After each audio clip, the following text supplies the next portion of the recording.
تمام حرفی که ما زدیم اینه.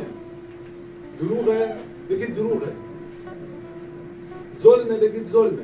بینی و بین الله نشد ما یک مطلبی بزنیم مگه اینکه قبلش 10 بار ما به فرماندار و نمیدونم مسئول اونجاش گفته باشیم که آقا برو اونجا رو حل کن. 10 بار گفتیم. من سال پیش رفتم پیش بنده خدایی به میگه تو چه کاری؟ آقا مگه نه کلکم را و کلکم مسئول؟ آقا مگه اینجا نه نظام اسلام اصلا مسئول یعنی چی؟ یعنی مورد سوال. باید سوال جواب بده. آقای دیناران برادر من، بله ما مشکل برق داریم، مشکل سدهای دلگرد داریم، خیلی مشکل داریم. یه بار بگی خیلی خوبه. کاش شما 1400 سال پیش حداقل به پیامبر میگفت، یه بار میومد پیش مکه میگفت مردم یه خدای هست اونو بپرستید، خداحافظ ما رفتیم. من گفتم دیگه میخواد باشید. رسالت حق لازمش استمرار و تکراره. باید تکرار بشه، بارها باید تکرار بشه. حالا به یه عده خوش نمیاد، خب به طرف خوش نیاد. شما چرا جایی که آبروی نظام هست و آبروی مسئول رو در نظر میگیرید، آبروی نظام رو در نظر نمیگیرید، آبروی شهدایی که رفتن شهید شدن رو در نظر نمیگیرید.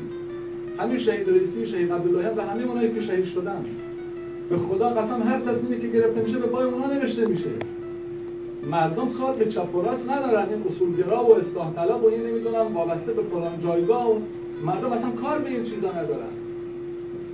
مردم همه ما رو جمهوری اسلامی میبینن، همه رو جمهوری اسلامی میبینن. بعد آقایون نمیدونم میان صحبتایی میکنن که بارها من تشکر میکنم دوستانی که تماس گرفتن، پیگیر شدن. من شاید در بعضی جاها لازم بود و شاید هم اشتباه بود که باید بعضی از موضوعات رو با آقای حویزه میگفتم.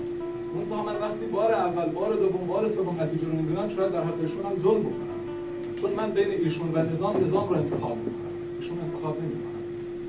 حتی اگر عزل بشم و شدم، حتی اگر زندانی بشم و شدم، لازمه یکی باید خدشه‌کنی کنه. ابراهیم نبی مگه چیکار کرد؟ با خدایاشون جنگ، بتاتون رو شد. این بتا باید شکسته بشه.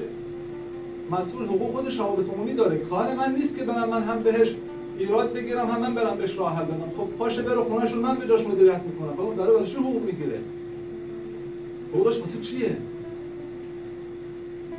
واقعا ما پر از این صحبت‌ها، ما میخوایم مراعات بکنیم، هی میخوایم بگیم آقا دشمن سوء استفاده نکنه. والا بلا تلا آمریکا هیچ غلطی نمیکنه. ما وقت نمیدیم بهش غلطی بکنه. خودمون ردیفی داریم همینجوری ردباری. چه کاری آقا؟